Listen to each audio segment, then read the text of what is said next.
महाराज की जय। स्वामी जी के नाम की जय। तो आज हम सभी बहन भाई व संगत सभी यहाँ पर इकट्ठे हुए हैं जन्मदिन के बारे में या जन्मदिन के महत्व के लिए समझते हैं, लेकिन मैं आपको बताता हूँ जन्मदिन का कोई महत्व नहीं होता। महत्व सिर्फ इस बात का है कि वो एक बहाना, आप सबको इकट्ठा करने का बहाना होता है। और उस बहाने में क्या होता है कि उसके दर्शन का लाभ, उसकी सेवा का लाभ, ये उसका लाभ होता है। तो इसलिए जन्मदिन मनाया जाता है। और जन्मदिन का कोई महत्व नहीं होता, बस इसीलिए होता है कि हम जो है हमारी संगत इकट्ठी होती है और उसे लाभ मिलता है, इसके लिए जन्मदिन मनाया जाता है। सभी संतों की बात है, चाहे किसी की ले लो, सभी संतों ने इसीलिए इस जन्मदिन को मनाया। क्यों मनाया? कि एक संगत के लिए एक मौका मिलेगा मिलने का, संगत को मिलने का मौका मिलेगा, सत्संग मिलेगा, सेवा मिलेगी, तो उसमें उसका उद्धार होगा, इसलिए इस चीज को रखा गया। तो बात समझने की है। आज भी हम उसी मौके पर सभी लोग इकट्ठे हुए हैं। तो मैं आपको एक बात बताता हूँ जो परमात्मा ने कही कि जो संगत है, जब सारी संगत तुम्हारे साथ लगी रहेगी, जो भी वो जो है सभी पार हो जाएंगे, कोई बचेगा नहीं, जो लगा रहेगा वो पार हो जाएगा। ये जो है ये आज की बात है, मैं आपको ताजी बात बता रहा हूँ स्वामी जी की। तो बात समझने की है। स्वामी जी ने भी कहा कि जो मुझसे लगा रहेगा, जुड़ा रहेगा, उसे दोबारा जन्म नहीं लेना पड़ेगा, वो एक ही जन्म में पार हो जाएगा। वही बात अपनी भी है। परमात्मा ने कहा और पहले भी कहा, आज भी कहा कि जो संगत लगी रहेगी वो जो है उसे दोबारा दुनिया में नहीं आना पड़ेगा, वो एक ही बार में भवसागर से पार हो जाएगा। तो बात यह है कि आज बड़े भाग्यशाली वो जीव होते हैं जिन्हें सत्संग मिलता है, क्योंकि ये सत्संग भी सबके भाग्य में नहीं होता, संत का दर्शन सबके भाग्य में नहीं होता। इतनी बड़ी दुनिया है और जो है संगत जो है सत्संग में आने वाले और सत्संग को सुनने वाले, सत्संग को जानने वाले बहुत कम लोग होते हैं, क्योंकि लोग समझते हैं कि सत्संग क्या है। बात तो यहाँ पर होती है, पहले उस शब्द को समझना होता है कि सत्संग कहते किसे, कि सत्संग का मतलब होता है सत्य का संग, और सत्य कौन है? परमात्मा। तो उस परमात्मा का संग करना सत्संग होता है। तो हम सभी लोग इकट्ठे किस लिए हुए हैं? परमात्मा की चर्चा सुनने के लिए, उसकी बात सुनने के लिए, उसका दर्शन करने के लिए। जब हम इस सारे काम के लिए आए हुए हैं और उससे हमारा ध्यान जुड़ेगा तो हमारा परमात्मा से ध्यान जुड़ जाएगा, और परमात्मा से जब ध्यान जुड़ेगा तो हमारा सारा काम बनेगा भी। तो बात समझने की है। संसार में आज सभी दुनिया में तो सभी लगे ही पड़े हैं, सब दुनिया कमाने को जुटे हुए हैं, रात दिन फुर्सत तो है नहीं किसी को, रात दिन काम करते रहेंगे, बड़े मेहनत का काम करेंगे, लेकिन एक परमात्मा का ध्यान करने के लिए जो है फुर्सत नहीं है। तो बात समझने की है, जो हमारा खास काम है, जिस खास काम के लिए हम दुनिया में आए हैं, बस वही काम करने की फुर्सत हमें नहीं मिलती है। तो बात समझने की है, दुनिया में आए जी उस चीज को भूल जाते हैं, उस चीज को भूल जाते हैं, उस बात को भूल जाते हैं कि हम यहाँ पर आए क्यों, और वादा करके भी आए हैं कि हे मालिक हम आपका भजन करेंगे, लेकिन यहाँ आकर सारे वादे भूल जाते हैं और दुनिया के चक्कर में पड़ जाते हैं। दुनिया के चक्कर में कैसे पड़ जा, रामायण में कहा भी गया है क्योंकि कर से फेंक परस मर दे ही और कांच किरच बदले में ले, तो कर से फेंक परस मर दे ही, ये जो हाथ में पारसमणि लगी है उसे हम फेंक देते हैं और उसके बदले में क्या लेते हैं? कांच कृच। कांच कृच क्या होता है? धन दौलत। संतों की वाणी है जो उन्होंने कहा है, वे रामायण में लिखी हुई बात है। तो इस चीज के लिए जो है कहते हैं कांच कृच बताया, दुनिया की दौलत को कांच कृच बताया गया। और वास्तव में इससे हमारा कोई ऐसा काम बनने वाला नहीं है कि हम जो है मुक्ति मिल जाएगी या हम सागर से पार हो जाएंगे। ये तो हमें इस दुनिया में उलझाने की चीज है। जो है जो इसमें फंसा रहेगा वो उसमें उलझा रहेगा संसार में और जन्म मरण में चक्कर काटता रहेगा। इसलिए इसे कांच कृच कहा गया। और जो तुम्हारे हाथ में पारसमणि है वो क्या है? वो तुम्हारी आत्मा है और जो है जिसे प्रकाश कहते हैं। पारस का मतलब प्रकाश, मणि का मतलब होता है प्रकाश, वो प्रकाशवान होती है। तो वो तुम्हारे साथ है, उसे हम भूल गए उसके लिए। और भूल जाने का मतलब ही फेंक देना होता है।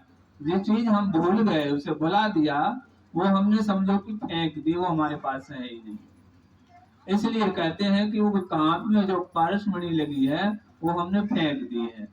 तो बात समझने की है, संत जन वही बात याद दिलाने के लिए आते हैं कि भाई तुम्हारे सबके पास है, हैं? कह रहे हैं सबके पास है, कोई खाली नहीं है, लेकिन हम उसे जानते नहीं है। कहा कि भूखा भीखा कोई नहीं, सबकी गठरी लाल, और गांठ खोल देखी नहीं, ताते वह कंगाल। तो कोई भूखा भीखा नहीं है, सबकी गठरी लाल, सबकी गठरी में लाल बंधा हुआ है, लेकिन हमने उसे खोल कर नहीं देखा है। और खोल कर नहीं देखा है इसलिए कंगाल है। आज चाहे कितने अरबपति खरबपति हो जाओ, जब हमने उसे हीरा उस लाल को नहीं पाया है तो क्या है? कुछ नहीं। भाई जो हमारे अंदर है उसे हमने नहीं पाया तो कुछ नहीं पाया। तो हमें अपने अंदर के लाल को पाना है। हमारे अंदर लाल क्या है? वो परमात्मा बैठा हुआ है, वो परमात्मा की अंश आत्मा है, वो हमारे अंदर लाल। तो बात समझने की है, वही सबसे दुनिया में कोई बड़ा काम है तो परमात्मा की भक्ति। परमात्मा की भक्ति से ऊंचा दूसरा कोई काम दुनिया में नहीं है। और परमात्मा की भक्ति से ऊंची कोई भक्ति दुनिया में नहीं है। लेकिन परमात्मा की भक्ति होती कैसे? अब बात यहाँ पर आती है, भाई परमात्मा परमात्मा या राम राम तो दुनिया कहती है, पर परमात्मा की भक्ति की कैसे जाए, इस बात को समझना होता है। तो पुराण में शिव पुराण में कहा भी गया है, जब पार्वती जी पूछने लगी भगवान शंकर से कि महाराज इस दुनिया में सबसे ऊंची भक्ति कौन सी है, किसकी है? तो भगवान शंकर कहते हैं इस दुनिया में सबसे ऊंची गुरु भक्ति है, गुरु भक्ति से ऊंची कोई भक्ति नहीं। अब उन्होंने इस बात को क्यों कह दिया? बहुत समझने की बात है, सिर्फ कह देने की बात नहीं है। उनने इस बात को क्यों कहा कि सृष्टि पर परमात्मा जब आया तो वो जो है संत के रूप में आया और वो गुरु बना, वही गुरु बना करके सबसे पहले संत बना, वो गुरु बना। उसी ने जो है इसलिए कहा उनने कि सबसे ऊंची। दूसरी चीज हम लोग और भी समझ लेते हैं, भाई गुरु है, गुरु सबसे बड़ा होता है, ये भी हम मान लेते हैं। लेकिन बड़े होने का मतलब सब यही है कि सब परमात्मा जब दुनिया में प्रकट हुआ तो संत के रूप में, शिव जी महाराज के रूप में। आज जो शिव जी महाराज की फोटो रखी है, देख रहे होंगे सभी लोग। शिव जी महाराज तक किसी ने नहीं देखा, शंकर जी को सारी दुनिया जानती है, उन्हीं को शिव कहते हैं, उन्हीं को शंकर कहते हैं। लेकिन इन शिव जी महाराज को इस रूप से किसी ने नहीं जाना। आज ये चीज बाहर आई है।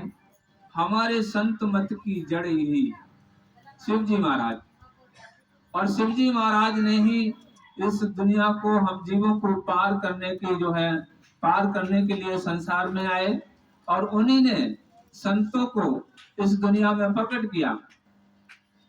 उन्हीं ने संतों को रचा है, बनाया है।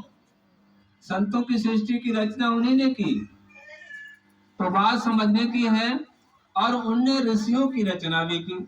दो रचनाएं शिव जी महाराज ने संसार में आए तो दो चीज की रचना की।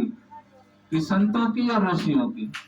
अब बात समझने की है, लोग सब कुछ तो यही समझेंगे कि संत और ऋषि में फर्क क्या है, वो तो एक ही बात है। लेकिन एक बात नहीं है, क्योंकि परमात्मा जानता है संसार में जब जीवों को भेजा है तो सब जीव एक जैसा काम नहीं करेंगे। कोई कुछ करेगा, कोई कुछ करेगा, कोई अच्छा करेगा, कोई बुरा करेगा, कोई किसी में लगेगा, कोई किसी में लगेगा। इसलिए उन्होंने दो प्रकार की सृष्टि तैयार कर दी। तो जो परमात्मा को नहीं मानेंगे वो ऋषियों के जाल में फंस जाएंगे। ऋषि जो हैं दूसरे जाल में उन्हें फंसा देंगे, दुनिया वाले में। ऋषि जन क्या करेंगे, दुनिया के जाल में फंसा देंगे कि भक्ति करो, ब्रह्मा जी की करो, शंकर जी की करो, उनसे हमें धन दौलत की प्राप्ति होगी, बहुत सारा धन मिलेगा, हम सुखी हो जाएंगे, राजा महाराजा हो जाएंगे। और राजा महाराजा होने के बाद क्या होता है, फिर हमें अहंकार आ जाएगा। अहंकार आ जाएगा, हम उल्टा सीधा काम करना शुरू कर देंगे। अगर उल्टा सीधा काम करना शुरू कर देंगे तो फिर क्या होगा, फिर नरकों में चले जाएंगे। यही होता। तो बात समझने की है, इसलिए ऋषियों की सृष्टि भी तैयार की। कुछ जीव उधर फंसे रहेंगे और इन्हीं जीवों में से निकलकर कुछ जीव संत के शरण में जो आ जाएगा वो इस दुनिया से निकल जाएगा, वो भव सागर से पार हो जाएगा।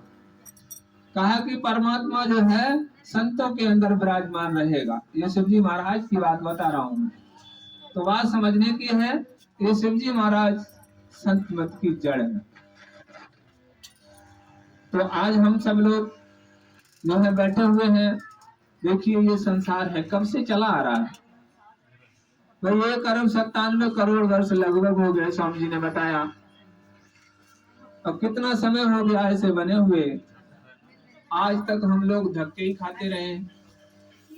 अगर हमें पहले से सद्गुरु मिल गया होता तो हम इस दुनिया में नहीं होते, हम चले गए होते अपने घर। एक जन्म में ना सही, दूसरे जन्म में सही, तीसरे जन्म में सही, चौथे जन्म में सही। क्योंकि संत जिसे पकड़ लेता है एक बार, उसे जब तक धुरधाम नहीं पहुंचा देता तब तक वो छोड़ता नहीं। वो उस जीव को धुरधाम पहुंचा कर ही छोड़ता है। तो हम चौथे जन्म तक तो पहुंच ही जाते, लेकिन आज तक वो मिला नहीं, हमें मिला नहीं, तभी तो नहीं पहुंचे। अब मिल गया है तो चले जाएंगे, एक में नहीं जाएंगे दूसरे में जाएंगे।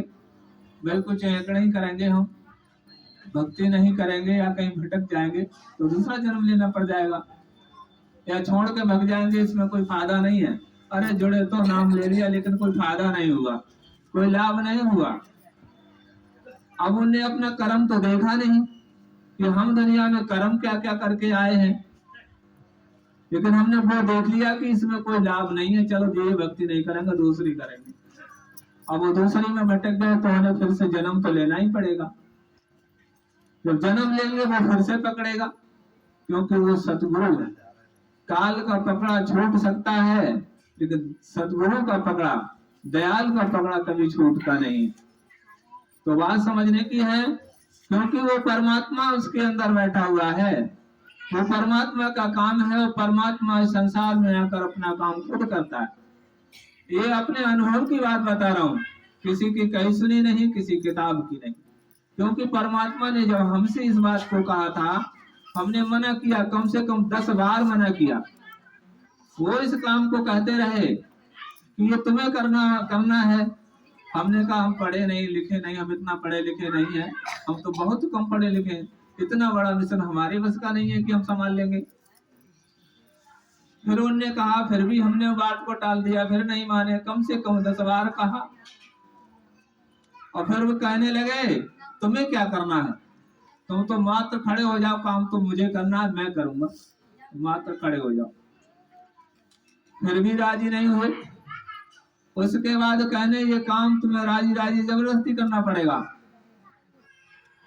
तब राजी हुए काम करने के लिए। जब जबरदस्ती करना पड़ेगा, भाई परमात्मा है, वो तो करा ही लेगा। वो जिससे जो कराना चाहेगा वो करा लेगा, उससे कुछ बच नहीं सकता है। तो इस काम के लिए हम तैयार हुए कि ठीक है महाराज करेंगे। क्योंकि जब जबरदस्ती वाली बात आ गई कि तुम्हें को करना पड़ेगा तो फिर हाँ कर दी। तो बात समझने की है कि भाई जब संतों का काम बड़ा कठिन होता है, मामूली काम नहीं होता, ये बहुत कठिन काम होता है। लेकिन संसार वाले देखते हैं कि इससे अच्छा काम तो कोई है ही नहीं दुनिया में। पूरा मान सम्मान मिलता है, पूरा पैसा मिलता है, पूरा सब कुछ मिलता है, इससे अच्छा दूसरा काम नहीं है। लेकिन स्वामी जी कहते थे कि भगवान करे किसी को गुरु न बनाए, कि परमात्मा किसी को गुरु न बनाए। क्यों कहते थे कि गुरु बनने में बहुत बड़ी परेशानी होती, उसे अपने जीवों के कर्मों को झेलना पड़ता है, तब कहीं जीव भवसागर से पार होता है। और जब तक साकार गुरु जिसे नहीं मिला, उसके कर्मों को कोई काट नहीं सकता है। मैं आपको बताता हूं, काल भगवान जिसे 3 लोक का राजा है, उससे बात मेरी हुई कम से कम आधा घंटे, और यही सारी बातें होती रही। तो वो कहता है कि भाई मेरे बस की नहीं है, मैं किसी भी जीव का, मेरी चाहे कितनी भक्ति करे, लेकिन मैं उसका कर्म नहीं काट सकता। मैं उसे भक्ति का फल देता हूं। जब तक भक्ति करता रहेगा, मैं उसे भक्ति का फल देता रहूंगा, वो सुखी रहेगा, वो सुखी रहेगा। और जिस दिन मैं अपनी भक्ति से गिरेगा, उसे सारे कर्म उसके ऊपर टेक दूंगा और उसे सारे भुगतने पड़ेंगे। मैं नहीं काट सकता, मुझ में वो ताकत नहीं है कि मैं किसी जीव का एक कर्म काट दूं। उसने साफ हाथ उठा दिया और कहने लगा कि ये ताकत सतगुरु में होती है। सतगुरु ही अपने जीवों का कर्म काटने वाला होता है, और वही भवसागर से पार करने वाला होता है, वरना किसी में ताकत नहीं है कि भवसागर से कोई पार कर दे। अब बात समझने की है, वो तो उसकी बात बता रहा हूँ जो 3 लोगों का राजा है, वो कह रहा था इस बात को, अनुभव की बात है एक। और भगवान राम ने भी रामायण में लिखा है कि नरतन भगवारिद करवेरो सन्मुख मरुत अनुग्रह मेरो। हाँ, उन्हें रामायण में लिख दिया, कर्णधार सतगुरु दरनावा, दुर्लभ काज सकल सुलभ कर पावा। कि भाई सतगुरु ही भवसागर से पार करने वाला है, उस जहाज का खेने वाला, उसे पार लगाने वाला सतगुरु ही होता है। वही जीवों को भवसागर से पार करता है और किसी के बस की नहीं। उन्होंने रामायण में एकदम साफ कह दिया है। पढ़ने के लिए तो रामायण सभी पढ़ते हैं, लेकिन कोई खास बातों को नहीं ध्यान देते कि उसमें कहा क्या गया है, उसी पर ध्यान नहीं देते। अब बात समझने की है, उनने भी सतगुरु के लिए कह दिया कि वे सतगुरु ही पार करने वाला होता है, और भगवान राम सतगुरु नहीं थे। अच्छी तरह सभी लोग जानते हैं, उन्होंने कहीं पर अपने आप को सतगुरु नहीं कहा, कहीं ग्रंथ में भी नहीं लिखा कि वो सतगुरु है, वो नहीं थे। वो तो परमात्मा ने उन्हें काम करने के लिए भेजा था। राक्षस ज्यादा बढ़ गए तो उनका विनाश करने के लिए भेजा था। वो जो है संत महात्माओं को सताने लगे, जब ज्यादा बढ़ जाते हैं तो संत महात्माओं को सताना शुरू कर देते हैं, और जब ज्यादा सताते हैं तो वो जो है काल पावर वो ऑर्डर करता है, परमात्मा काल पावर को ऑर्डर करता है कि भाई जब देख संभाल इसे, देख फटाफट, तो काल रंग अपनी ताकत दुनिया में भेज देता और उनका जो है विनाश कर देता है। तो बात समझने की है, इस तरीके से पावरें संसार में आती रहती हैं, और जो उनके दायरे में रहते हैं उन्हें सुख मिलता रहता है। स्वर्ग में भी चले जाते हैं, यहाँ भी सुख मिलता रहता है, लेकिन वो भवसागर से पार नहीं।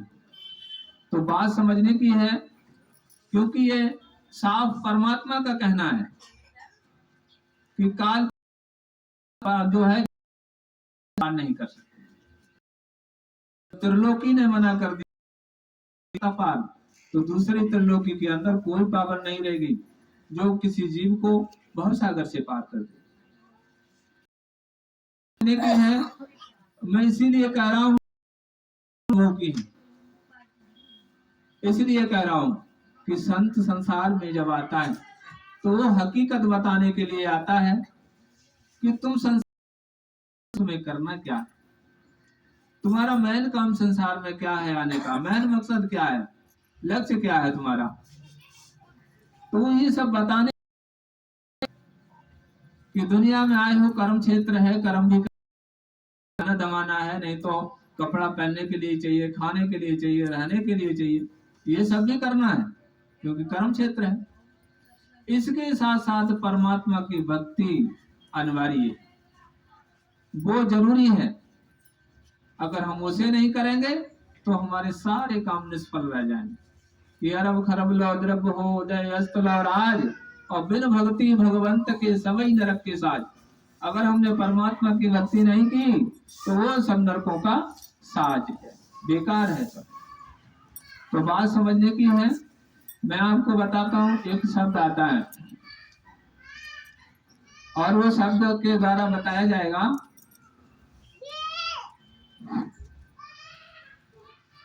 सेवा कर ले नई गुजरिया, सतगुर ठाड़े तेरे द्वार।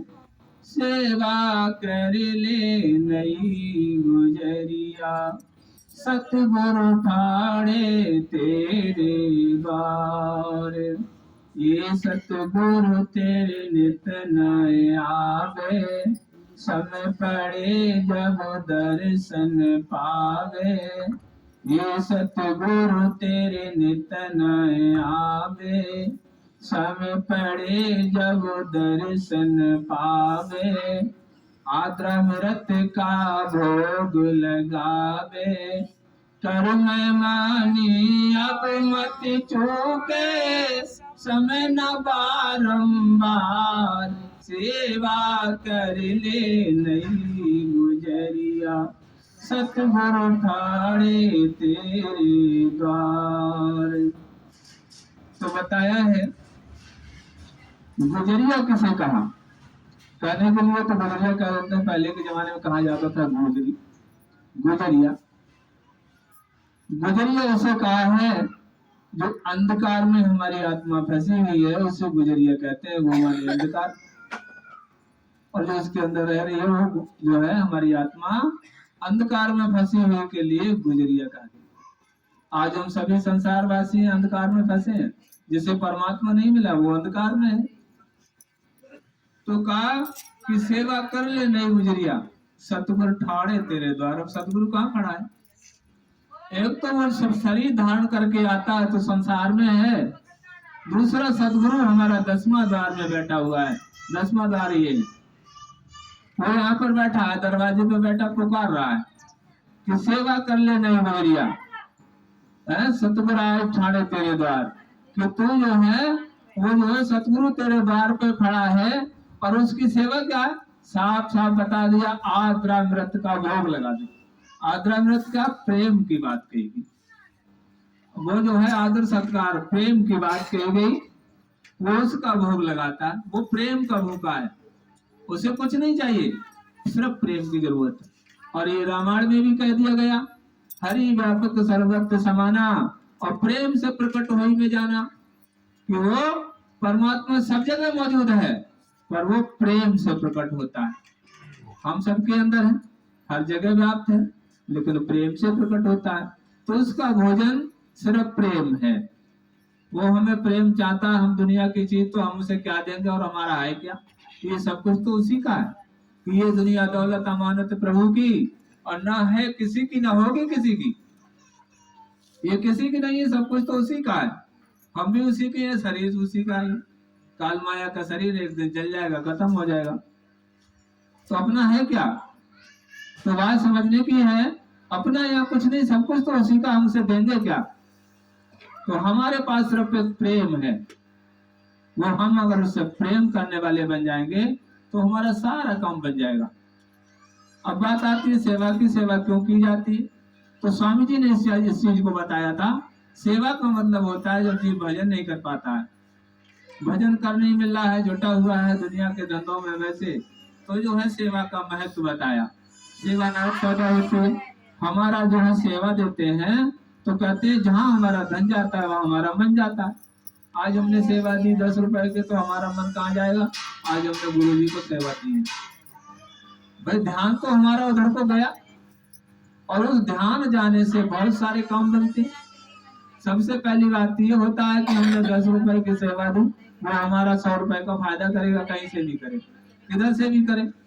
दूसरी चीज वो होती है उस 10 रुपए के अंदर हमारा जो कमाई में कुछ जैसे कहते हैं लोग काला धन, कि काला धन की बात करते हैं लोग, वो जो हमारे अंदर अनर्थ की कमाई जो हो जाती है वो उसके अंदर निकल जाती है, वो सतगुरु ले लेता है? तो क्या दो चीजें हो गई, एक तो हमारे वो 10 गुना वापस करेगा, दूसरा हमारा जो है उससे मन लगेगा, सतगुरु से सत्संग बनेगा, ध्यान बनेगा। कितने सारे काम हुए एक चीज से। संतों ने इसलिए इस चीज को निकाला है कि जो है एक आसान तरीका बनाया, इसे एक आसान तरीका है, परमात्मा से जुड़े रहने का तरीका जो है आसान तरीका बता दिया। क्योंकि जो है मन से भक्ति करना बड़े कठिन पड़ जाता है, ध्यान लगा नहीं पाते, मन दुनिया में फंसा हुआ है तो हमारा ध्यान जल्दी लगता नहीं। इसलिए जो है वो भक्ति करने के साधन बताए, कैसे भक्ति की जाए, कैसे परमात्मा से जुड़ा रहा जाए। तो बात समझने की है, इसलिए कहा गया है कि भाई परमात्मा से वो जो है प्रेम का भूखा है, उससे प्रेम करो। आगे बताया है नेक चंदन चरच नबेली, हृदय का चौका करहेली, नेह का चंदन चरच नबेली, पुतलन पलक नवाय, पलक की कर ले बंद की वार, खातिर कर ले नई गुजरिया, सतगुरु ठाणे तेरे द्वार। कहा है कि अपने हृदय को साफ कर ले, हृदय को साफ करने की बात आई है। नेह का चंदन यानी प्रेम का चंदन लगा ले, प्रेम का चंदन लगा ले, हृदय को साफ कर ले, तो वो परमात्मा तुम्हारे अंदर बैठ जाएगा। क्योंकि जब हमारा हृदय साफ होगा, जब तक हृदय साफ नहीं है उसे बैठने की जगह तो बना ही नहीं। कि एक दिल लाखों तमन्ना, उस पे और ज्यादा हवस, दिल ठिकाना है कहाँ उसको बिठाने के लिए। हमारे पास एक ही तो दिल है, लाखों तमन्नाएं भरी हुई हैं, तो परमात्मा के बैठने की जगह कहाँ है? हमें उसे बैठने की जगह बनानी पड़ेगी, अपना हृदय साफ करना पड़ेगा, तब तो परमात्मा हमारे अंदर आके बैठेगा। और जो है हम फालतुओं की तमन्ना, सभी की बातें सब फालतू की जो है लाखों तमन्ना भरे रहते हैं, उनसे कुछ काम बनता नहीं है। काम तो उतना बनेगा जितना हम करेंगे, बाकी तो सोच और तमन्नाएं जो है वो सब फालतू की हो जाती है। तो बात समझने की है, उस परमात्मा को अपने अंदर बैठाने के लिए हमें अपना बर्तन, अपना हृदय, अपना हुजरा साफ करना पड़ेगा। तुलसी साहब ने भी इसी बात को कहा कि दिल का हुजरा साफ कर जाना के आने के लिए, ध्यान गौरों से हटा उसको बिठाने के लिए। कहा कि भाई गौरों से ध्यान जब हटाओगे तो अंदर ध्यान हमारा जाएगा, दुनिया से ध्यान हटाओ, अंदर ले जाओ और हृदय अपना साफ करो। ये तुलसी साहब ने भी कहा, सहसा साहब ने कहा अपना भवन बुहार रे मन, उनने कह दिया अपना भवन बुहार। वो भी बात यही है कि भाई अपना घर जो है साफ कर लो, अपना हृदय साफ कर लो, तो परमात्मा के बैठने की जगह होगी। तो बात समझने की आगे उसमें बताया कि पुतलन पलंग नवाए, कि जो पुतलियां हैं हमारी, जब ध्यान करते हैं, जब बैठते हैं ध्यान पर, तो पुतलियां ऊपर को हो जाती हैं और हम पलक बंद कर लेते हैं। बात ध्यान की आई है कि पुतलन पलंग नवाए, पलक की कर ले बंद करवा, जब हम ध्यान आंखें बंद कर ली, अब हम ध्यान करने बैठ गए, तो ध्यान कर लिया हमने, ध्यान यहाँ लगा दिया। जब हमने यहाँ ध्यान लगा दिया तो हमारी आत्मा खिंच कर यहाँ से, शरीर से, और यहाँ आ जाएगी। जब यहाँ आएगी तो हमें यहाँ परमात्मा का दर्शन हो जाएगा। इसलिए कहा है, उस सेवा की बात कही गई है। तो बात समझने की है, इसलिए जो है तो बात आई है कि भाई सेवा कर ले नहीं गुजरिया, ये आत्मा के लिए कहा गया है। अब बात आगे बताई गई है कि जमुना पार उतर चल गोरी, निर्भय खेलो करियो होरी। जमुना पार उतर चल गोरी, निर्भय खेलो करियो होरी। स्वामी रंग चढ़ जाए बादना, हुई जाए बेड़ा पार। सेवा कर ले नहीं गुजरिया, सतगुरु ठाणे तेरे द्वार। अब बताया है कि जमुना पार उतर चलो गोरी। बड़े समझने की बात। जमुना किस चीज को कहा गया? जमुना शब्द किसे कहते हैं? जमुना शब्द का अर्थ है जम की नगरी। यमुना शब्दों से यमुना कहते हैं, हम लोग जमुना कह रहे हैं, यमुना भी कहते हैं। यमुना सही लिखा हुआ तो यमुना है, और यमुना जब लिखा है तो यमुना का मतलब है यम की नगरी। हमें यम की नगरी से पार जाना है। अब यम की नगरी कौन सी? ये तीनों लोक यम की नगरी है। त्रिलोकी जो है, तीन लोक हैं, वो जम की नगरी है, जमराज की नगरी है। इससे हमें पार जाना है। तो सतगुरु ने उसी के लिए कहा था कि जमुना पार उतर चलो गोरी, यमुना पार उतर चलो गोरी, कि निर्भय खेलो करियो होरी। कि जब हम त्रिलोकी से पार हो जाएंगे तो चौथे लोक में पहुंचेंगे। चौथे लोक में जहाँ हमारा परम पिता सत्य पुरुष रहता है, हम वहां पहुंच जाएंगे। और वहां पहुंच जाएंगे तो फिर हम जन्म मरण से हमारा चक्कर छूट जाएगा, खत्म हो जाएगा। फिर इसलिए कहा कि निर्भय खेलो करियो होरी। सारा भय खत्म हो जाएगा, सारा डर खत्म हो जाएगा। फिर हमें ना कभी मरना पड़ेगा, ना कुछ नहीं करना पड़ेगा। परम सुख, परम आनंद की प्राप्ति आपको हो जाएगी। इस बात को कहा। तो बात समझने की है, इसलिए कहा है कि वही सतगुरु संसार में कभी कभी मिलता है, हर समय नहीं मिलता, लेकिन रहता हर समय है। परमात्मा साकार रूप में संसार में हर समय रहता है, कभी नहीं जाता। लेकिन हम जीवों को वो मिल नहीं पाता है, क्योंकि वो इतने साधारण से रूप में रहता है कि उसे कोई पहचान नहीं सकता। वो एकदम सादा रहता है, उसे नहीं पहचान सकता कोई। वो तो वो जनाना चाहेगा तब जानेगा, या फिर उसके पास जो आ जाएगा। कोई जानना चाहेगा तो कहते हैं जो जाने ता दे जनाई, और जान तुम्हें तुम्हें हो जाई। कि भाई जो जिसे जनाना, जो जानना चाहता है उसे वो जना देता है। अब कोई जानने वाला हो तो उसे वो जनाएगा। तो बात समझने की है, वही लोग जान पाते हैं उसे, क्योंकि संतों का जानना अंदर से होता है, बाहर से उसे कोई नहीं जान सकता। क्योंकि उसकी कोई रूपरेखा, कोई वेशभूषा नहीं होती, वो एकदम साधारण सा होता है। तो बात समझने की है। तो इसके लिए, जानने के लिए हमें अंदर से जाना जाता है। स्वामी जी ने भी इस बात को कहा था कि संत की बाहर से कोई पहचान नहीं होती। सभी ने कहा है इस बात के लिए। तो बाहर से उसकी कोई पहचान नहीं होती, उसकी पहचान अंदर से होती है। तो बात समझने की है। इसलिए जो है हम संसार में आए हैं, और संत जो वाणी कहते हैं उन पर गौर किया जाए। क्योंकि और सभी की बात है, संत जो होता है, चाहे वो मुसलमानी हो चाहे वो हिंदू हो, उनका रास्ता एक ही होता है। संत हकीकत में है तो वो उसका रास्ता एक ही होता है परमात्मा के घर जाने का, चाहे वो हिंदू हो चाहे मुस्लिम हो। और बाकी तो संसार में संगठन धर्म तो अनेक चल रहे हैं, वो तो अपने अपने बना रखे हैं। तो मैं आपको बता दूं, एक बात आती है, जैसे मुसलमान भाई हैं, एक कलमा कहते हैं खूब अच्छे तरीके से, और सभी पढ़ते हैं उसे, कि ला इलाहा इल्लल्लाह मोहम्मद रसूल अल्लाह। हाँ, ला इलाहा इल्लल्लाह मोहम्मद रसूल अल्लाह। ला इलाहा का अर्थ क्या है? ला इलाहा उसे कहते हैं जिसका कोई जवाब नहीं। ला इलाहा का अर्थ होता है जिसका कोई जवाब नहीं, कि वो अपार है, वो लाजवाब है, जिसका कोई जवाब नहीं। कि वो अल्लाह लाजवाब है, उसका कोई जवाब नहीं है, वो अपार है। जैसे हम कहते हैं भाई परमात्मा अपार है, अनंत है, अनाद है, हम जिस चीज को कहते हैं।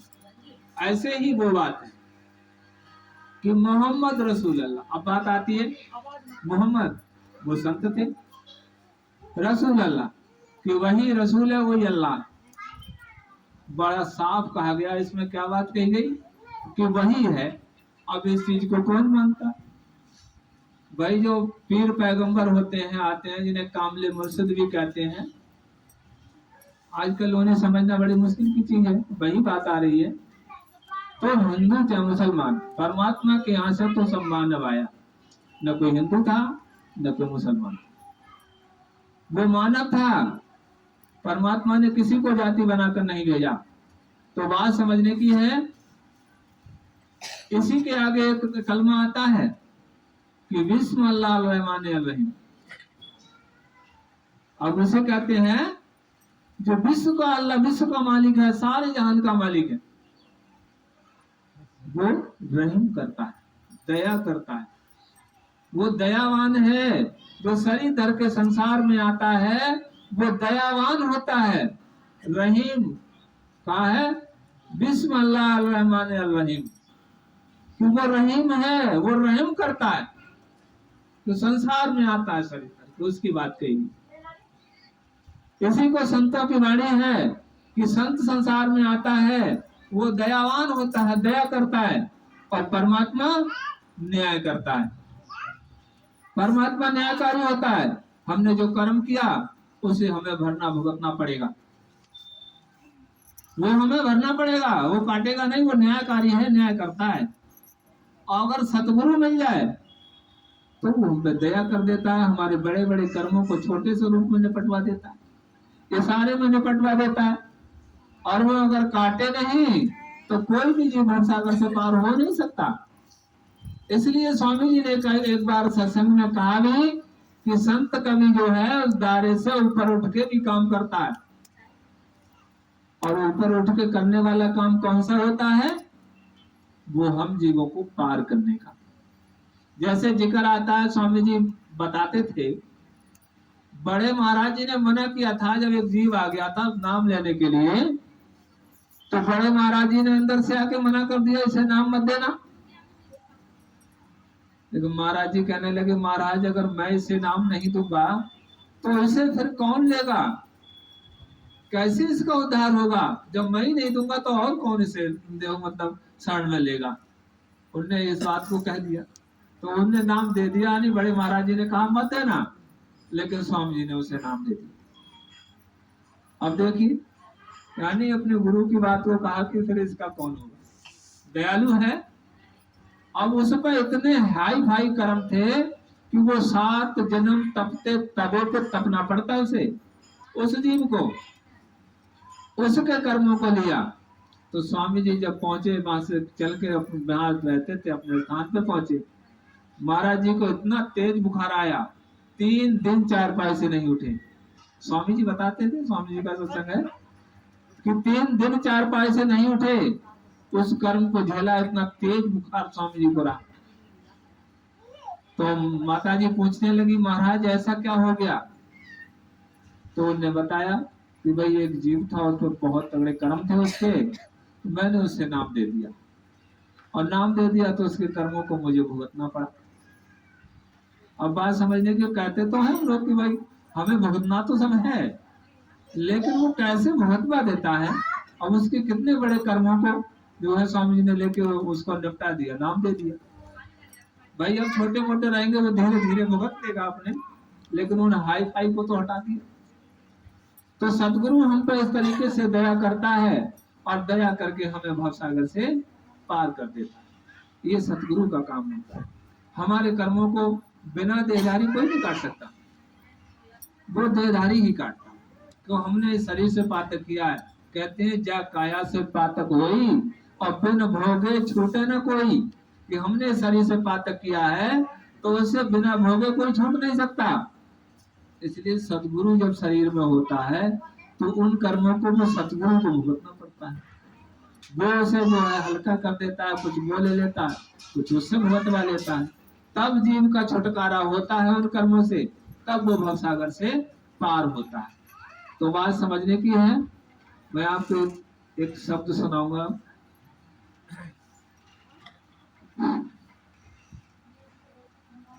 गुरु जी मेरी गलियां होते जइयो, स्वामी जी मेरी गलियां होते जइयो, स्वामी जी मेरी गलियां होते जइयो, प्रभु जी मेरी गलियां होते जइयो, गुरु जी मेरी गलियां होते जइयो। स्वामी जी तेरे नाम की महिमा भारी, स्वामी जी तेरे नाम की महिमा भारी, ज्ञान हम सबको देते जइयो, ज्ञान हम सबको देते जइयो, स्वामी जी मेरी गलियां होते जइयो। स्वामी जी तेरी महिमा अजब निराली, स्वामी जी तेरी महिमा अजब निराली, स्वामी जी तेरी महिमा अजब निराली, पार हम सबको करते जइयो, पार हम सबको करते जइयो, स्वामी जी मेरी गलियां होते जइयो, प्रभु जी मेरी गलियां होते जइयो। स्वामी जी तेरो रूप है ये सलोना, स्वामी जी तेरो रूप है ये सलोना, मेरे अंतर में वास करी, मेरे अंतर में वास करी, गुरु जी मेरी गलियां होते जइयो, स्वामी जी मेरी गलियां होते जइयो। स्वामी जी तेरी अखियां है मधुशाला, स्वामी जी तेरी अखियां है मधुशाला, जाम अमृत का देते जइयो, जाम अमृत का देते जइयो, स्वामी जी मेरी गलियां होते जइयो, प्रभु जी मेरी गलियां होते जइयो। स्वामी जी तेरो धाम है सच खंडा, स्वामी जी तेरो धाम है सच खंडा, साथ हमको भी लेते जइयो, साथ हमको भी लेते जइयो, स्वामी जी मेरी गलियां होते जइयो, प्रभु जी मेरी गलियां होते जइयो। स्वामी जी तेरो धाम है अलख लोका, स्वामी जी तेरो धाम है अलख लोका, पार भक्तों को करते जइयो, पार भक्तों को करते जइयो, स्वामी जी मेरी गलियां होते जइयो, गुरु जी मेरी गलियां होते जइयो। स्वामी जी तेरो धाम है अगम लोका, स्वामी जी तेरो धाम है अगम लोका, प्यार की बरसा करते जइयो, प्यार की बरसा करते जइयो, स्वामी जी मेरी गलियां होते जइयो, गुरु जी मेरी गलियां होते जइयो। स्वामी जी तेरो धाम है वो अनामी, स्वामी जी तेरो धाम है वो अनामी, साथ हम सबको लेते जइयो, साथ हम सबको लेते जइयो, प्रभु जी मेरी गलियां होते जइयो, स्वामी जी मेरी गलियां होते जइयो। बोलो स्वामी जी महाराज। तो इस शब्द में कुछ बाकी नहीं बचा है। मैं यहाँ से लेकर अनामी देश तक की परमात्मा जो है सचखंड में, अलग लोक में, अगम में, अनामी में, वो परमात्मा के देश है। जिनका बखान किया गया वो सब परमात्मा के देश है। और परमात्मा अनामी देश में प्रकट हुआ था सूर्य के रूप में। उससे पहले जब कुछ नहीं था तो परमात्मा सूर्य के रूप में प्रकट हुआ था, और सूर्य के रूप में जब प्रकट हुआ तो उससे जितनी किरणें निकली वो सब रूहें बनी, वो सब आत्माएं बनी। तो हम सब के अंदर उस परमात्मा की वो एक किरण है, सभी के अंदर वो परमात्मा की किरण है, परमात्मा की अंश आत्मा हम सब के अंदर है। उसी से हम दुनिया का काम करते हैं, चल रहे हैं, फिर रहे हैं, सब कुछ उससे करते हैं। तो बात समझने की है, हम कहाँ से हैं, पैदा कहाँ से हुए, देश अनामी से। परमात्मा देश अनामी में था और वहीं से प्रकट हुआ, तो वहीं से रूहें बनी। परमात्मा ने क्या करा, इन रूहों को सचखंड में एक भंडार था रूहों का, उसमें रख दिया। सब तैयार हो गए, जैसे रूहें बन गई तो उनने एक सचखंड में वो है तो उस भंडार तो उसमें रख दिया। अब परमात्मा ने सोचा कि ये मुझे जानती तो है नहीं, अज्ञान थे, तो मात्र वो थी, उन्हें कोई जानकारी थी नहीं, हम कौन है, कौन हमारा पिता है, हम कहाँ से आए हैं, उन्हें कुछ ज्ञान नहीं। जैसे एक चिप ले लो आप खाली, उसमें कुछ ना हो तो वो कभी बोलेगी नहीं, बोलेगी, वो तो खाली चिप है। और उस चिप में जब भरवा लेते हैं फिर उसे मोबाइल में लगा देते हैं, फिर वो बोलने लगती है। इसी प्रकार से जो है वो मात्र रूह थी। तो वो मात्र रूह थी तो परमात्मा ने इसलिए इस त्रिलोकी की रचना की, त्रिलोकी की रचना की कि भाई अब जो आत्मा जब त्रिलोकी में जाएगी तो इसे एक शरीर मिलेगा, उस शरीर के अंदर ये फिट होगी। जब शरीर के अंदर फिट होगी तो इसके अंदर सारी चीजें फिट होंगी, जैसे मोबाइल में चिप लगा दो सब चीज फिट कर लो। इसी प्रकार से इस पर फिट होंगे काम, क्रोध, मोह, अहंकार और ज्ञान, वैराग, क्षमाशील, संतोष, सारी चीजें इसके अंदर फिट कर दी गई। अब जो सब चीज फिट हो गई तो हम संसार में आए तो सब प्रकार का काम किया, जिसके जैसा हुआ वैसा वो करता गया, तो वैसे ही वैसे वो जाल में फंसता चला गया। ये हुआ। अब जब जाल में फंस जाता है, जब दुखी होता है, परेशान होता है, तब परमात्मा को याद करता है कि हे मालिक, हमने ऐसा कौन सा बुरा किया है, हमें आज इतनी परेशानी है। तो परमात्मा उसकी टेर सुनता है, जब टेर सुनता है वो संसार में आता है, संसार में आकर हम जीवों को दर्शन देता है, संत के रूप में आता है तो हम जीवों को दर्शन देता है, दर्शन देकर हम जीवों का भाग्य बनाता है, और भाग्य बनाता है तो हमारे भाग्य में लिखा जाता है कि अब अगले जन्म में से संत मिलेगा।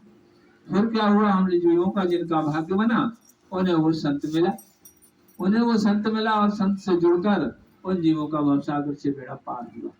तो बात समझने की है, ये परमात्मा का विधान इस प्रकार का है। अब मैं आपको बता दूं थोड़ी सी बात, जब त्रिलोकी की रचना की परमात्मा ने तो अपनी पहचान के लिए क्या बनाया, अपनी पहचान के लिए परमात्मा ने, ये सब अनुभव की बात है, मैं लिखी भी नहीं कहता, किताब ग्रंथ मैंने नहीं पढ़े हैं, मुझे तो समय नहीं था पहले से जो मैं किताब ग्रंथ पढ़ता, तो ये सारी बात अनुभव की, परमात्मा से बातचीत हुई, वही बता रहा हूँ। तो परमात्मा ने कहा मैंने अपने से 12 प्रकाश प्रकट किए, 11 नाद प्रकट किए, 8 सोम प्रकट किए, क्योंकि अपनी पहचान के लिए मैंने ये चीजें प्रकट की कि जीव संसार में जाएगा तो मुझे इन रूपों से पहचानेगा, इन रूपों से पहचानेगा, मुझे मेरी जानकारी करेगा, और वो जानकारी करके मेरे घर वापस आ जाएगा, मेरे पास वापस आ जाएगा। जितनी मेरी आत्माएं हैं, मेरे रूह हैं, वो मेरे पास आ जाएंगे, जिन्हें जानकारी हो जाएगी। तो बात समझने की है, वो जानकारी करने के लिए अब परमात्मा ने क्या त्रिलोकी बनाई, तो त्रिलोकी में क्या बनाया, जैसे नीचे का सचखंड से नीचे का लोक आता है सोहंग लोक, सोहंग लोक में सोहंग पुरुष को प्रकट किया, उसे बिठा दिया। उससे नीचे आ जाओ परब्रह्म में, वहां परब्रह्म को प्रकट किया, उन्हें बिठा दिया।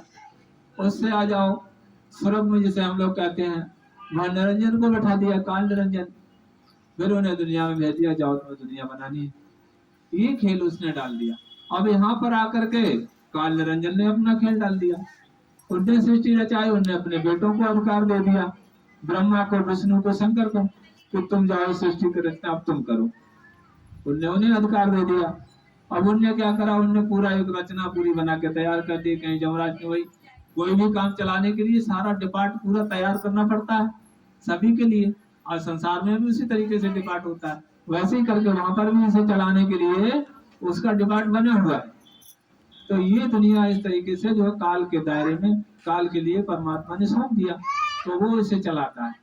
और वो खुद संसार में परमात्मा आता है, तो जो जीव उसकी तरफ को चला जाता है, संतों की तरफ को चला जाता है, वो जीव इस दुनिया को छोड़कर अपने घर चला जाता है, वो भवसागर से पार हो जाता है। और जो दुनिया में है वो तो अपना गोते खा ही रहे हैं, कब समय आएगा, कब मिलेगा संत उन्हें, तो बात समझने की है। आज ये समय बड़ा अनमोल है, जिन्हें दर्शन हुआ, जिन्हें सत्संग मिला, और ये चीज से सत्संग का बड़ी ऊंची महिमा है। सत्संग की बहुत ऊंची महिमा होती है, क्योंकि उसकी बात अगर हम कोई ग्रहण कर लेते हैं, अपने दिल में बिठाकर उस पर चल पड़ते हैं, तो वो जो है उसका भी बेड़ा पार हो जाता है। क्योंकि वो चल पड़ने का मतलब यही होता है कि वो सदगुरु से मिलेगा, तभी उसका जो है बेड़ा पार होगा। इसीलिए कहते हैं कि वेद में जो 4 वेद बने हैं, चारों वेदों में ऐसी एक कड़ी नहीं है जो कोई दुनियावी अर्थ हो उसके अंदर। एक एक कड़ी उसकी कहती है कि भाई तुम्हें परमात्मा को पाना है तो सदगुरु के पास जाना पड़ेगा, तभी परमात्मा मिलेगा। ये वेद पूरे चारों वेद इसी बात को कहते हैं। उसका कोई भी मंत्र ले लो, कोई भी पढ़ लो, तो बात समझने की है। ये सारी चीजें जो है सभी ग्रंथ कहते हैं कि हमारा उद्धार कल्याण जो होगा सदगुरु से होगा, और सदगुरु जब हमें मिल जाएगा हमारा सारा काम बन जाएगा, यहाँ का भी काम बनता रहेगा और वहाँ का भी काम बनता रहेगा। तो स्वामी जी महाराज की जो वाणी थी आज सबके सामने रखी गई। अभी सत्संग समाप्त होता है। बोलो स्वामी जी महाराज की जय, बोलो कृपाल सिंह महाराज की जय, सभी संतों की जय। जी महाराज की जय, स्वामी जी के लाल की जय। और एक बात है कि अगर कोई नाम लेना चाहे तो ले सकता है, क्योंकि नाम पर जो चल पड़ते हैं, जीव जिन्हें नाम मिल जाता है वो दयाल के दायरे में जीव आ जाता है, और वो जो है फिर भवसागर से पार होगा। और वो जो अब कहने के अनुसार चलेगा तो उसे परमात्मा मिलेगा, और परमात्मा मिलेगा तो सारा काम उसका बनेगा, यहाँ का भी बनेगा और परलोक का भी बन जाएगा, सारा काम बनेगा। बोलो स्वामी जी महाराज।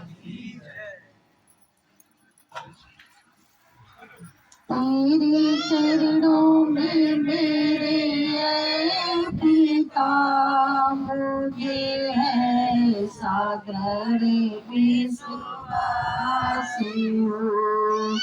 मन में मेरे सदाया सिरा, तेरी दयावा मेरे की आस हो।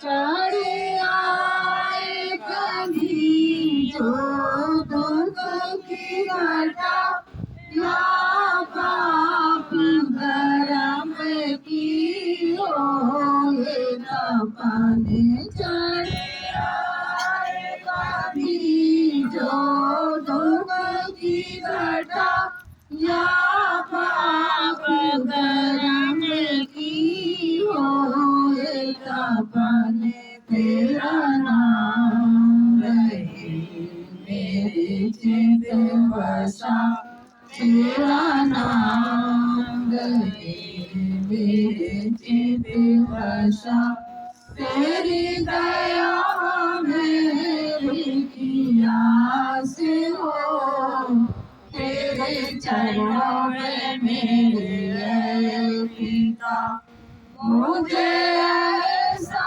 दृढ़ विश्वास हो कि मन में मेरे सदाया सिरा, काम जो हमने सिर लिया, कर मिल के हम तेरे बाल सब, ये काम जो हमने सिर लिया, कर मिल के हम तेरे बाल सब, तेरा हाथ सब हरी रही बना, तेरा हाथ सभी पारी रहे बना, तेरी दयावा मेरे की आस हो, तेरे चरणों में मेरे पिता,